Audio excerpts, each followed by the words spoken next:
ఎక్కడ కూడా ఇబ్బంది లేకుండా వారి భూ హక్కు వారికి కల్పించే విధంగా ఏ కార్యక్రమం చేసినా రీసర్వే అవ్వచ్చు, రెవెన్యూ సిస్టమ్ అవ్వచ్చు, 22A అవ్వచ్చు, అలాగే ఇనామ్ డైటీ ల్యాండ్స్ కూడా అవ్వచ్చు. ఇనామ్ డైటీ ల్యాండ్స్లో కూడా మనం ఎలా చేస్తే, ఎందుకంటే గతంలో 2019లో ఒక ఆర్డినెన్స్ ఇచ్చారు, అది నిర్వీర్యం అయిపోయిన తర్వాత గవర్నమెంట్ వచ్చిన తర్వాత దాని మీద కూడా అధ్యయనం చేసి మా స్పెషల్ చీఫ్ సెక్రటరీ గారిని తీసుకుని రమ్మని చెప్పారు. అది కూడా ఎట్లా చేసి అంటే this a process in the government. So అన్ని కొన్ని యాక్ట్లు మార్చాల్సినవి ఉంటాయి. ఇవన్నీ ఎలా చేస్తే పేదలకి మంచి జరుగుతుందని చెప్పేసి వే ఫార్వర్డ్ కూడా తీసుకురావడం జరిగింది.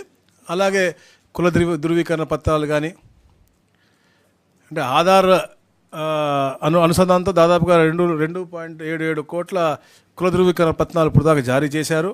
ఇక నుంచి ఆధార్ అనుసంధానంతో ఆన్లైన్ ద్వారా క్యాస్ట్ సర్టిఫికేట్ అంటే ఒక్కసారి తీసుకుంటే ఫ్యామిలీలో మళ్ళీ భవిష్యత్తులో ఎప్పుడు కూడా ఎక్కడికి అవసరం లేకుండా ఉండే విధంగా ఈ యొక్క కార్యక్రమం కూడా చేపట్టడం జరిగింది.